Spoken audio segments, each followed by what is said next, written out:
오늘 우리에게 주신 하나님의 말씀은 욥기 11장 1절부터 11절의 말씀입니다. 구약성경 770쪽입니다. 욥기 11장 1절부터 11절의 말씀을 드라마 바이블로 낭독합니다. 제 11장. 나아마 사람 소발이 대답하여 이르되, 말이 많으니 어찌 대답이 없으랴. 말이 많은 사람이 어찌 의롭다 함을 얻겠느냐. 내 자랑하는 말이 어떻게 사람으로 잠잠하게 하겠으며, 내가 비웃으면 어찌 너를 부끄럽게 할 사람이 없겠느냐. 내 말에 의하면 내 돈은 정결하고 나는 주께서 보시기에 깨끗하다 하는구나. 하나님은 말씀을 내시며 너를 향하여 입을 여시고 지혜의 오묘함으로 내게 보이시기를 원하노니 이는 그의 지식이 광대하심이라. 하나님께서 너로 하여금 너의 죄를 잊게 하여 주셨음을 알라. 내가 하나님의 오묘함을 어찌 능히 측량하며 전능자를 어찌 능히 완전히 알겠느냐. 하늘보다 높으시니 내가 무엇을 하겠으며 수월보다 깊으시니 내가 어찌 알겠느냐. 그의 크심은 땅보다 길고 바다보다 넓으니라. 하나님이 두루 다니시며 사람을 잡아 가두시고 재판을 여시면 누가 능히 막을 소냐. 하나님은 허망한 사람을 아시나니 악한 일은 상관하지 않으시는 듯하나 다 보시느니라. 안녕하세요. 오늘도 주님의 평강이 우리의 삶에 풍성하기를 축복합니다. 기도하시겠습니다. 좋으신 하나님, 오늘도 말씀을 나눌 때 성령님을 통해 깨닫는 은혜가 있기를 소원합니다. 피곤한 육체로 주님께 나아왔지만 말씀을 들으며 기도할 때 주님의 은혜 속에 새 힘을 얻는 귀한 시간이 되게 하여 주옵소서. 성령님, 오늘도 함께하여 주옵소서. 예수님의 이름으로 기도드립니다. 아멘. 오늘 본문에서는 빌닷에 대한 욥의 답변이 끝나고 세 번째 친구인 소발의 말이 소개되고 있습니다. 이제 그가 말한 내용을 살펴볼 텐데 내용적으로는 엘리바스나 빌닷의 주장과 크게 다르지 않습니다. 다만 소발의 말투가 다른 친구들보다 다소 공격적인 느낌이 듭니다. 세 번째 친구인 나아마 사람 소발의 의견을 구체적으로 살펴보겠습니다. 소발은 말을 시작하면서 욥에게 말이 너무 많다고 지적합니다. 그리고 욥이 말을 많이 하니 그것에 대한 자신의 코멘트 또한 많고, 또 말을 많이 하는 사람은 의롭다고 인정받을 수 없다고 말하며 욥의 말에 문제가 많음을 말하고 있습니다. 또한 엘리바스와 빌닷의 말에 대하여 욥이 그렇게 비웃듯 말하면 어떻게 하냐고 욥의 말과 태도에 대해서도 지적하며 다소 공격적으로 욥에게 말하고 있습니다. 여러분, 엘리바스와 빌닷의 이야기 때도 말씀드렸지만 욥의 세 친구들은 욥을 위로하기 위해 왔습니다. 그런데 지금 욥과 말싸움을 하는 것 같고 자기의 신앙 지식을 말하며 욥에게 그것을 강요하고 있습니다. 위로하러 왔다면 욥의 이야기를 더 들어주고 공감해주고 같이 기도하겠다고 말해야 하는데 현재 영육적으로 고통 중에 있고 감정도 격해 있는 욥에게 네 생각이 틀리다고 왜 그렇게 말하느냐고 따지고 있습니다. 성경의 뉘앙스를 보면 소발은 말투부터 면박을 주고 꾸짖으려고 하고 있는 것입니다. 여러분, 이 상황에서 이런 소발의 말과 행동은 정말 어리석은 것입니다. 원래 그들이 가진 목적인 위로도 실패고요. 자기가 주장하는 어떤 논리와 심지어는 좋은 메시지를 전한다고 할지라도 이런 식으로 얘기하면 욥에게 전달될 수가 없는 것입니다. 왜 그렇습니까? 그것은 내가 욥이라면 이 가정만 해도 쉽게 알 수 있습니다. 보통 사람 같으면 그딴 소리 하라면 당장 되돌아가라고 너희들의 말 같지 않은 말을 듣기 싫다고 소리쳤을 것입니다. 그런데 여러분, 이런 실수는 우리 삶 가운데서 쉽게 의도치 않게 범할 수 있는 실수들임을 우리는 알아야 합니다. 여러분, 들어주시기 바랍니다. 그리고 말하고 조언하는 행동에 익숙하기보다는 들어주면서 그랬냐고, 힘들겠다고, 공감해주고 호응하는 말을 더 많이 해주어야 합니다. 소발의 말을 들어보면 욥이 죄를 지은 적이 없다는 말이 그에게 걸린 것 같습니다. 그러나 소발이 보기에도 욥의 격정적인 토로가 사람을 속이는 말 같지는 않았던 모양입니다. 그래서 욥에게 직접적으로 거짓말을 말라고 바로 면박하지 않고 하나님이 오묘한 지혜와 강대한 지식으로 은혜를 베푸셔서 너의 죄를 잊게 하여 주셨다라고 말했습니다. 이 이야기는 소발 역시도 지금 욥의 고난이 그가 지은 어떤 죄 때문이라는 결론을 가지고 있는 것입니다. 그러나 욥의 무죄의 주장도 거짓으로 보기 어려웠는지 욥이 지금 자기 죄를 잊는 은혜를 얻었다라는 묘한 해석을 제시하고 있습니다. 그런데 이것은 하나님의 성품과 정확하게 배치되는 주장입니다. 하나님은 죄를 싫어하시기에 사람이 자기 죄를 잊는다고 하더라도 그것을 일깨우시고 회개하게 하시는 분이십니다. 여러분, 오히려 죄는 잊으면 안 됩니다. 회개하고 주 앞에서 은혜로 깨끗하게 해결해야 하는 것입니다. 만약 하나님이 욥의 죄를 잊게 하셨다면 그것은 은혜가 아니라 저주입니다. 놔두었다가 나중에 판결하시겠다는 말이기 때문입니다. 그리고 그것은 하나님이 불의하시다라는 욥의 주장을 지지하는 아이러니에 빠지게 됩니다. 이것은 우리가 다른 사람과 신앙적인 논쟁이나 이야기할 때 주의해야 할 점입니다. 성경에 대해서, 하나님에 대해서 이야기할 때 세상적인 대화를 나누는 것처럼 조금 알면서 다 아는 것처럼 이야기하거나 자기 논리를 성경 이야기에 넣어서 말하지 않도록 주의해야 합니다. 그렇게 되지 않기 위해서는 우리가 말씀을 제대로 알아야 하고 암송도 하고 깊게 말씀을 알려고 노력을 끊임없이 해야 하는 것입니다. 얼마 전 개그맨 조혜련 씨가 유튜브에서 아들에게 성경을 가르치는 것을 보았습니다. 사실 저는 보통 사람보다 그녀가 과거에 어떤 사람이었고 주변에서 전도하는 사람을 얼마나 무시했는지를 자세히 전해 들었기에 그녀에 대해 조금 알고 있었는데, 그녀가 예수를 믿은 지 얼마 안 됐음에도 불구하고 아들에게 성경에 대해 조리 있게 요약하여 설명하는데 그녀의 설명에 놀라지 않을 수 없었습니다. 성경을 단편적으로 아는 경우는 많지만 그렇게 균형감 있게 요약할 수 있다는 것은 그녀가 성경을 정말 많이 읽었고 성경에 대해 알려고 많은 노력을 했음을 짐작케 하며 그녀의 그런 열정과 노력에 박수를 치고 싶을 정도였습니다. 그것은 그녀가 그만큼 진리에 대해 갈급했고 자기가 알게 된 기독교에 대해 정말 정확히 알고 싶었구나라는 그녀의 마음을 느끼며 이 시대의 그리스도인들이 그것을 보고 도전받아야 된다는 생각을 했습니다. 목사만 그런 지식을 가져야 하는 것이 아니고 그리스도인 모두가 성경을 알고 하나님을 아는데 최선을 다해야 하는 것입니다. 그래야 실족하지 않고 자기 논리에 갇히지 않습니다. 말씀을 열심히 읽고 그리고 알게 된 지식을 좀 더 효과적으로 활용하기 위해 정리도 하고 암송도 해보는 노력을 해보시길 권면드립니다. 논리적으로 보면 소발의 말과 태도는 모순되는 모습이 보이지만 그는 이를 오묘함이라는 말로 덮고 있습니다. 엘리바스는 환상 경험에, 빌닷은 전통의 근거를 두고 논지를 전개했다면 소발은 논리를 뛰어넘는 어떤 오묘함을 근거로 내세운 것입니다. 하나님은 의인에게 재앙을 주시지 않는데 의인 욥이 극심한 재앙을 당했고 욥의 무죄 주장도 거짓이 아니지만 욥의 말이 맞다고 할 수 없는 상황을 하나님의 크심과 오묘함으로 슬쩍 넘겨버린 것입니다. 소발은 하나님이 욥을 잡아 재판을 여셔서 욥의 악한 일을 다 보셨다고 말하는데 과연 이 재판이 옳은지 의심이 듭니다. 지금까지 그의 주장에 의하면 하나님의 재판은 선명하게 규정된 법에 의해서가 아니라 오묘함에 의해 이루어진 것 같기 때문입니다. 소발은 하나님에 대해 가르치지만 오묘함이라는 표현으로 결국 자기는 하나님에 대해 모른다고 고백하는 모순에 빠지고 있는 것입니다. 한마디로 좀 심하게 말하면 잘 모르는데 아는 척하는 것입니다. 친구들이 이야기하니까 자기도 한마디 이야기해야 될 것 같고 욥의 말이 걸리는데 또 본 것은 있고 하니 애매함으로 모순과 역설을 논리적으로 말하며 욥을 압박하고 있는 것입니다. 여러분, 그 이야기를 듣는 욥은 여전히 고통 가운데 있고 그가 하는 애매한 말은 욥을 더 힘들게 하고 있음을 기억하시기 바랍니다. 차라리 자기도 어찌할 바를 모르면 하나님께 어려움 가운데 있는 사람을 도와달라고 기도하십시오. 하나님께 자신의 짧은 지식, 즉 판단하는 것을 이야기하는 것은 괜찮습니다. 왜냐하면 그것이 틀렸다면 하나님이 수정해 주실 것이기 때문입니다. 그러나 확실하지도 않은 이야기를 사람에게 말하며 더욱이 힘들고 아파하고 고난 속에 있는 사람에게 아니면 말고식으로 이야기하는 것은 안 되는 것입니다. 그런 행동은 멈추고 기도해 주시기 바랍니다.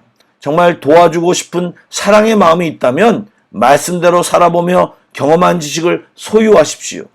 말씀으로 무장하십시오. 또한 겸손히 기도하며 가르치는 것이 아니라 하나님을 소개하십시오. 비난하는 것이 아니라 위로하며 마치 수술하는 의사가 정교하게 메스를 잡고 조심스럽게 수술하듯이 권면해야 합니다. 그리고 그 대화 가운데 하나님이 역사해 주심을 기도하며 말해야 합니다. 여러분 잊지 맙시다. 우리는 통로가 되어야 하고 우리를 통해 주님의 위로가 전해져야 하고 주님이 그 사람과 함께 해야 되는 것입니다. 그 문제 가운데 있는 사람이 하나님을 만날 수 있도록 안내자가 되어야 한다는 것입니다. 절대로 우리가 하나님이 되어서는 안 됩니다. 바라기는 오늘 말씀을 듣는 모든 성도들이 이런 하나님의 마음을 잘 아는 시간이 되기를 축복합니다. 기도하겠습니다. 사랑의 주님, 우리 각 사람을 주 안에서 성장시켜 주옵소서. 소꿉놀이나 의사놀이를 하는 어린아이 신앙생활을 벗어나 말씀의 깊이, 높이, 너비, 그리고 풍성함을 깨달아 겸손하면서도 파워풀한 하나님의 사람들이 다 되게 하여 주옵소서. 먹고 마시는 문제에서 벗어나 그의 나라와 의를 구하게 하여 주옵소서. 영적인 눈을 떠 하나님의 눈으로 세상을 보게 하여 주옵소서. 또 하나님의 마음을 갖게 하여 주옵소서. 그렇지만 주님, 지금 당면한 문제로 눈물을 흘리며 기도하는 성도들이 있사오니 기도하며 승리하여 한 단계 한 단계 성장하게 하여 주옵소서. 기도할 때 만나주시는 주님을 체험케 하여 주옵소서. 예수님의 이름으로 기도드립니다. 아멘. 찬양곡을 묵상하시고 합심기도와 개인기도로 나아가겠습니다.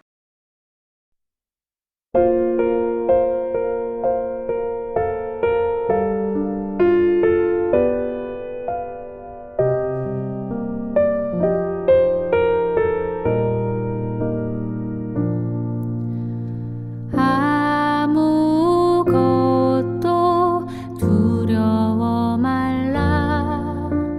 주 나의 하나님이 지켜주시네. 놀라지 마라. 겁내지 마라. 주님 나를 지켜주시네.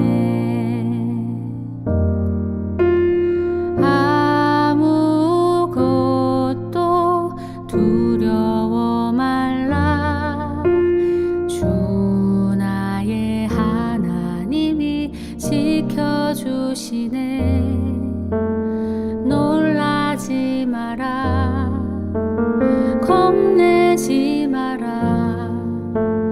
주님 나를 지켜주시네. 내 맘이 힘에 겨워 지칠지라도 주님 나를 지켜주시네.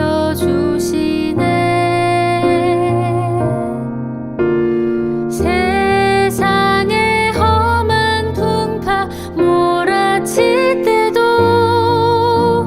주님 나를 지켜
내